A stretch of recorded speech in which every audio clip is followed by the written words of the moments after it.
Shalom. Before I begin this video, I want to give all praise, honor, and glory to Yahweh, Bahashem, Yahweh Shai, Bahashem, Rachakwadash. Double honors to the apostles and the elders of Great Millstone.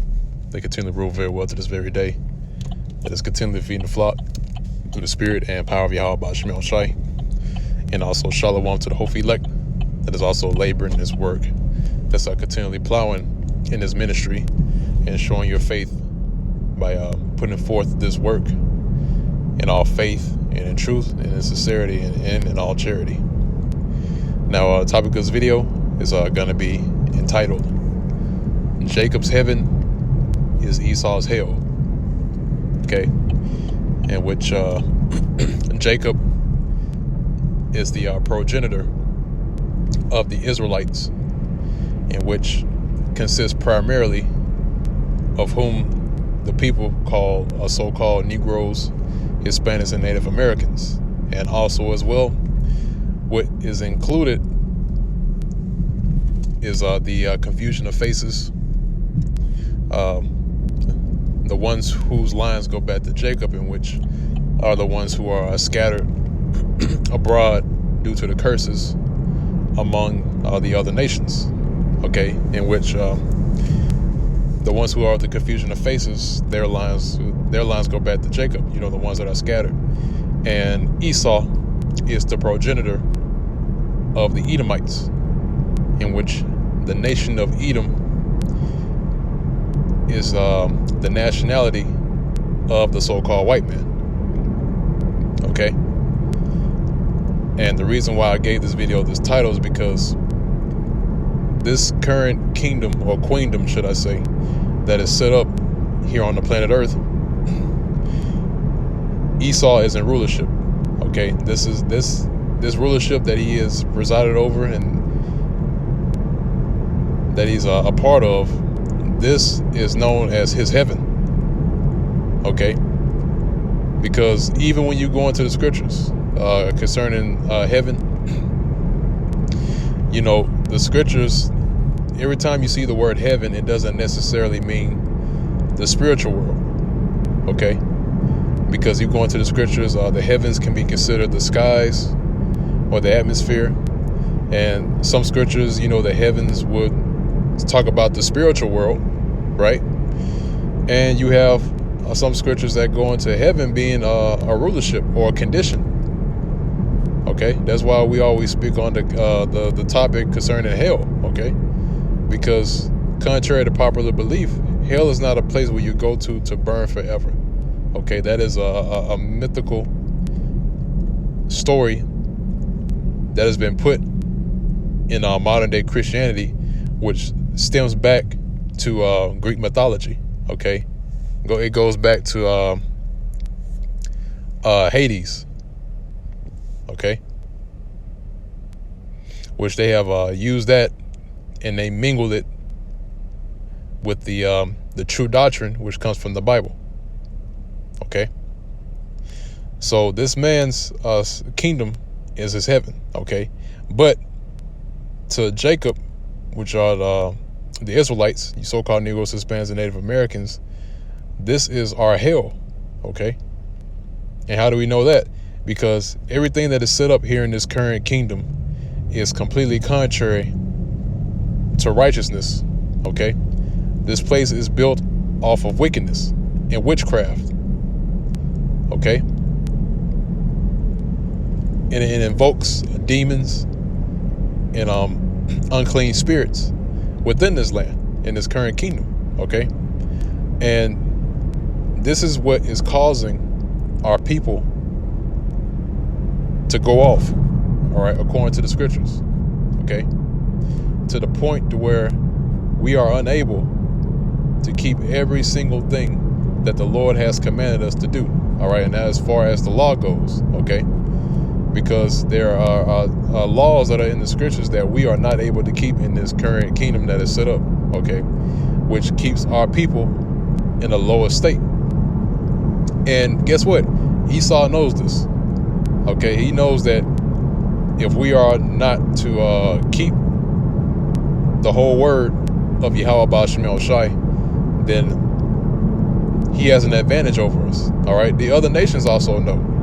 Okay. If you go read in the book of Judith, the 6th chapter, it gives you record that the nations know that we have a power. We have a power that is working with us. Okay.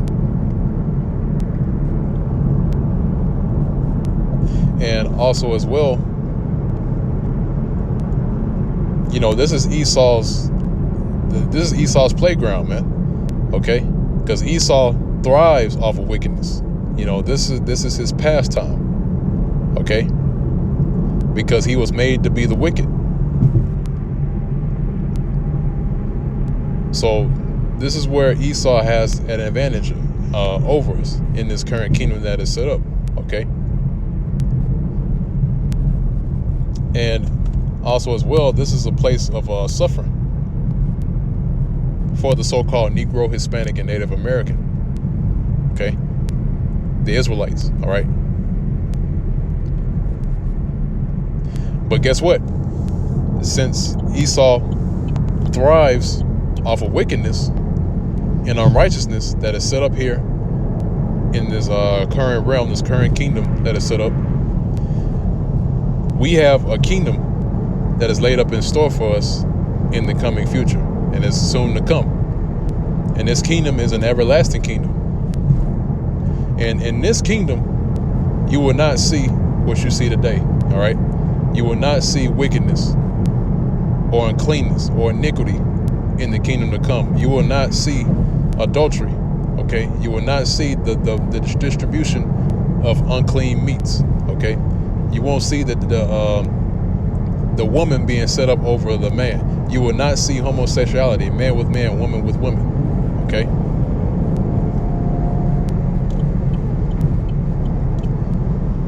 You will not see transgenders. All right. You will not see freaks in the kingdom. Okay. And you will damn sure will not see Esau in rulership ever again. Okay. Esau is going to be reduced back to what he was before. Okay. During the time of Job. Because Esau, what he was during the time of Job, was a base man. And it was reduced to what these people call Neanderthals. All right. In other words, the original cavemen. Okay. And they're going to be put in chains, and they're going to be as bondmen and bondwomen. Okay. Just as we went into captivity as slaves, as bondmen and bondwomen. Okay. So again, our kingdom is Esau's hell. All right. And that reality is going to be here very soon. Okay. So I'm going to go ahead and jump into the precepts I have here. This is the book of Sirach, Sirach chapter 33 should be at verse 10.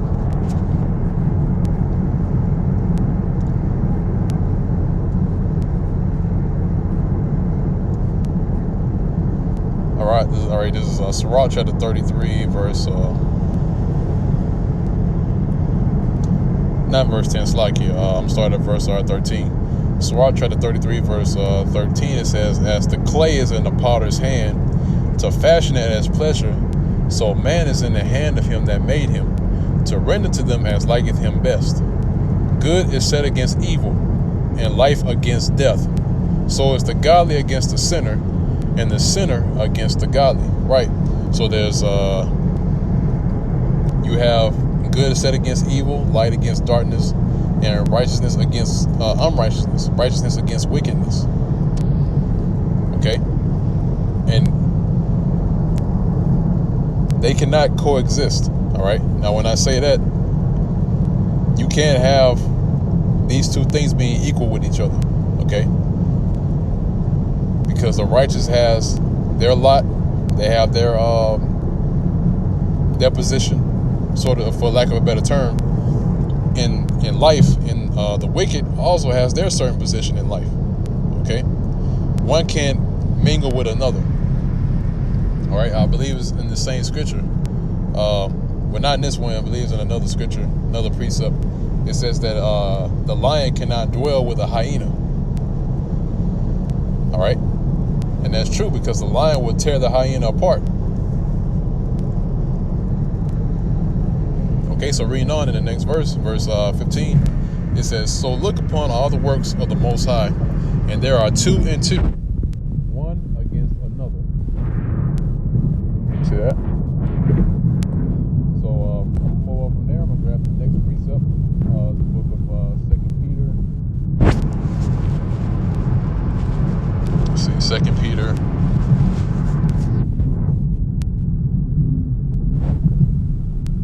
2 Peter chapter 2, and start at verse 6. It says, "And turning the cities of Sodom and Gomorrah into ashes, condemn them with an overthrow, making them an ensample unto those that after should live ungodly." All right, and guess what? America is no different.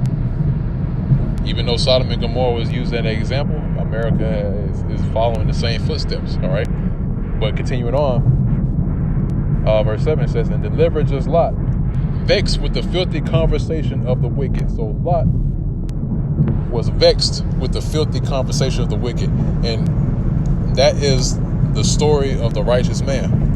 Okay,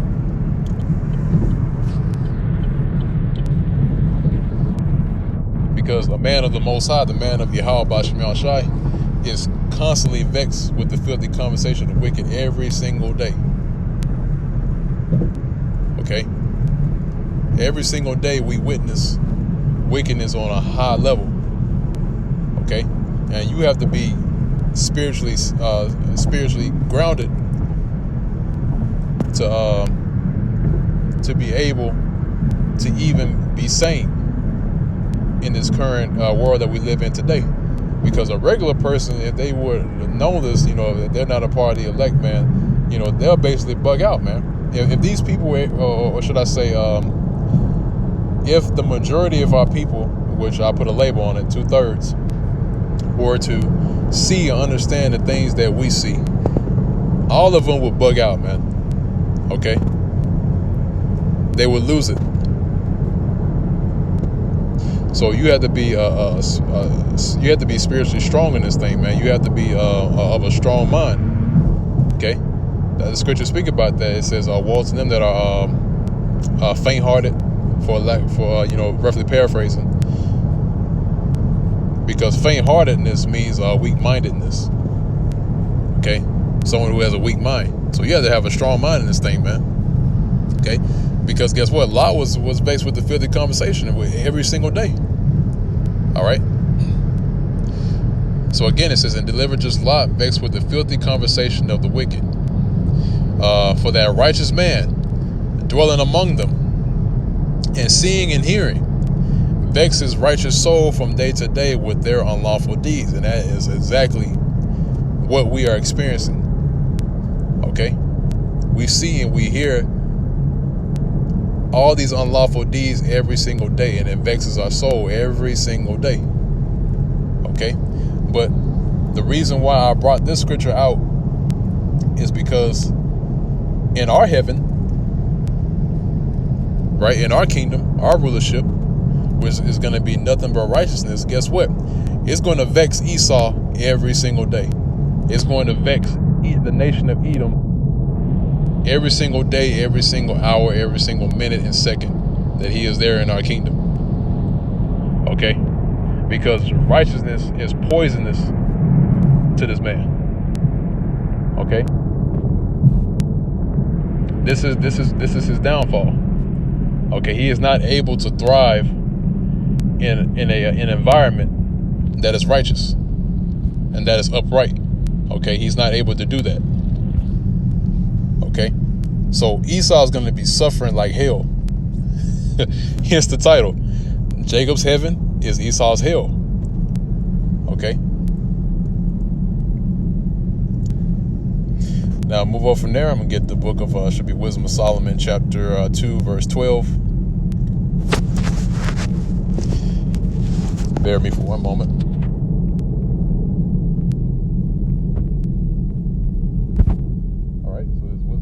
Chapter 2, this is at verse 12. All right, it says, "Therefore, let us lie in wait for the righteous, because he is not for our turn." Right, and this is the wicked saying this. All right, in which the wicked, once again, is Esau, all right, also known as Edom, the so-called white man. So therefore, let us lie in wait for the righteous. And who are the righteous? The Israelites, starting with the elect of the nation of Israel. Okay. It says, let us lie in wait for the righteous, because he is not for our turn, and he is clean contrary to our doings. Right. So our doings are clean contrary to the doings of Edom. Okay. Because our doings are according to what Yahweh Ba'Shem Shai has laid down from the beginning, which is of righteousness. And his doings are according to everything that is everything that is against Yahweh Ba'Shem Shai. Okay, that's why the scriptures say that there are many like verbatim it says there are many antichrists. All right, because to be antichrist, you have to be against the anointed. You have to be against.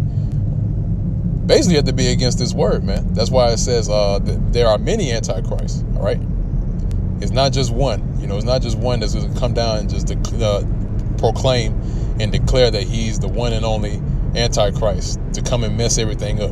No, man. All right. So back at Wisdom of Solomon chapter 2 verse 12, I'm gonna keep reading. It says, he upbraideth us with our offending the law. And we do upbraid them, man. And that's what we're supposed to do. Okay? Because they have offended the law. All right? They take the law upon themselves, right? They say they're a God-fearing country. But guess what? They still offend the law, man. And we upbraid them for that, man. All right?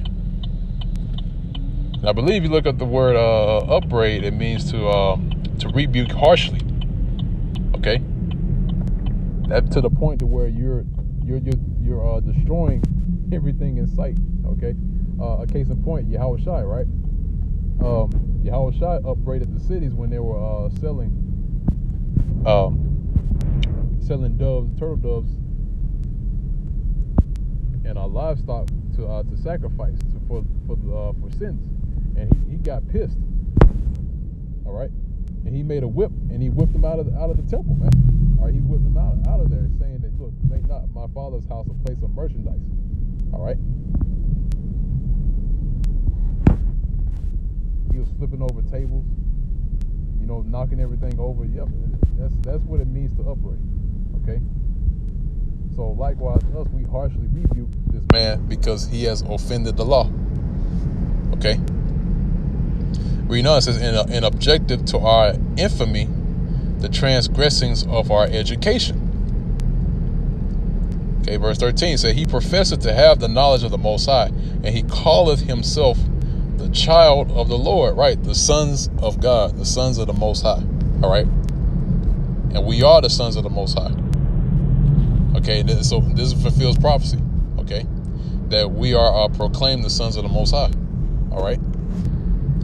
Because the sons of the Most High are the Israelites.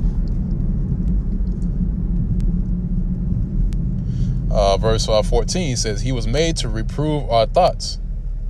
He is grievous unto us even to behold, for his life is not like other men's. His ways are of another fashion. See what I mean? See that? So we are even grievous unto them to behold. All right. So when they see us on the highways and byways and at the camp, bringing out the scriptures, bringing out the truth and prophesying, that's grievous unto them, man. That's grievous unto these devils when they see that. Okay.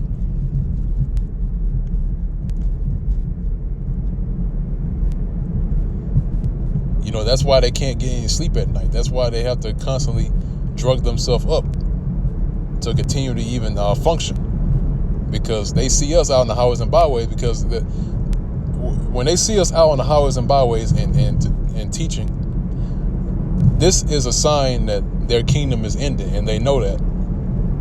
All right. So, again, it says his ways are of another fashion. Our ways of another fashion, right? Our ways of righteousness. His ways are wickedness, all right? Again, like the scriptures say, there are two and two and one against another, okay?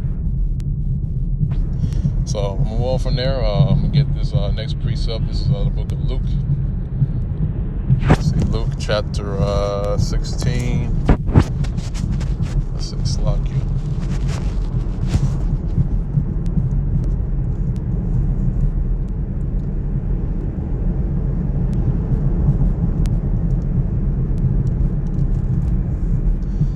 All right, Luke chapter 16, verse 22. It says, and it came to pass that the beggar died, and it was carried by the angels into Abraham's bosom. The rich man also died and was buried. Now, this is going to the parable of Lazarus and the rich man. Okay? So, we're at the part where it says that they both died, right? And Abraham's bosom is representation of rest. Okay? And also, Abraham's bosom represents the kingdom. Okay? And we represents Lazarus, all right? The Israelites. Really, the elect of the nation of Israel represents Lazarus. Okay? And the rich man represents Esau. Okay, so that's why Yahushua brought out this parable concerning Lazarus and the rich man. Okay? Verse 23, it says, and in hell he lift up his eyes. Now, it's not talking about a place of continual burning. Okay? The hell that this is talking about when Esau is in captivity, when he is in slavery, and he is in the extreme heat, working out in the fields. Okay? Because Esau is going to be out there in the extreme heat and under the sun. All right? Which is going to be twice as much worse than when we were out in the sun doing hardcore, participating in hardcore slavery, hardcore bondage. Okay? Because he can't bear the sun.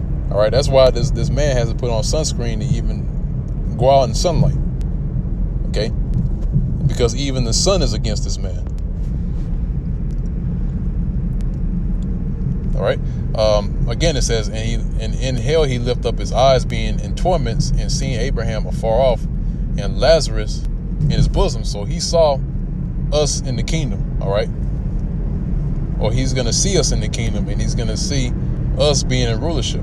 All right. And verse 24 says, and he cried and said, Father Abraham, have mercy on me, and send Lazarus, that he may dip the tip of his finger in water and cool my tongue, for I am tormented in this flame. Okay, so he wanted a drink of water, man.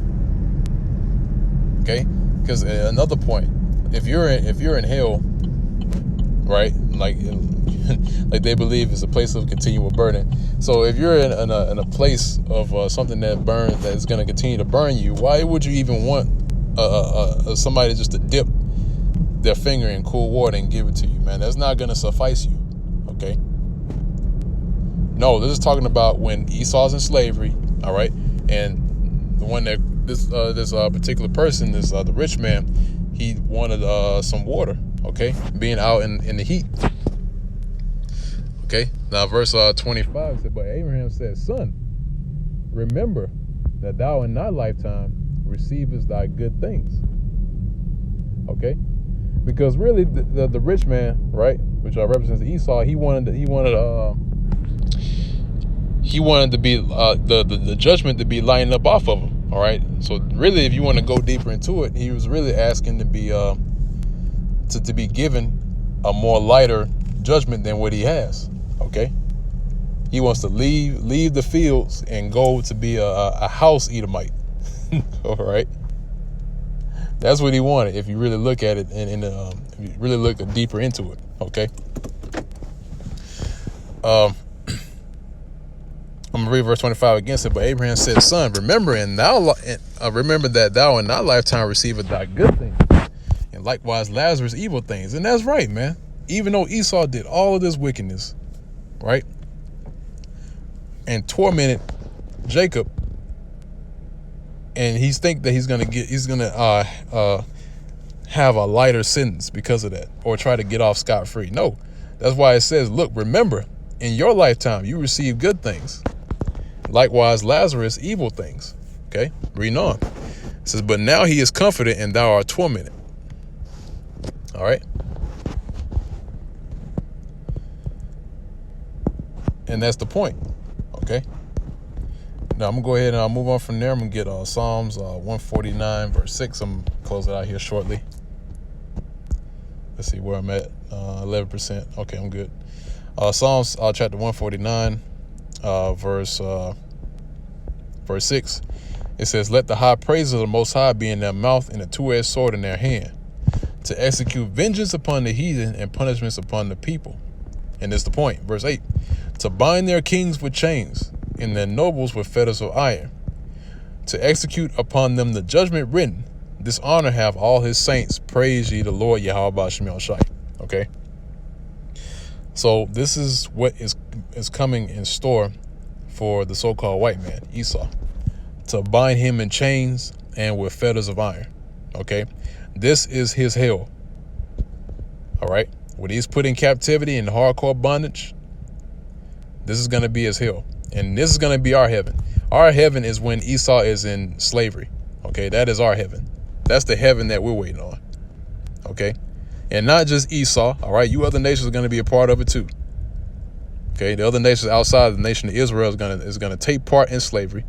All right. In captivity. And they're also going to be our slaves. Okay. And subservient under the nation of Israel. Okay. I'm going to get this last precept. I'm going to close it on out. Isaiah chapter 49. Let's see, Psalm chapter 49, verse 23. Yep. Isaiah chapter 49, verse 23, it says, and kings shall be thy nursing fathers,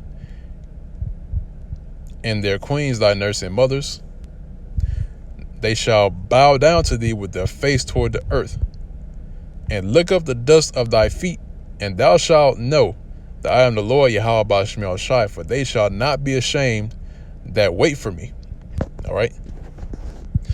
So these Esau, along with the other nations, is going to be subservient under us, and they're going to bow down to us in our rulership with their faces toward the earth. All right.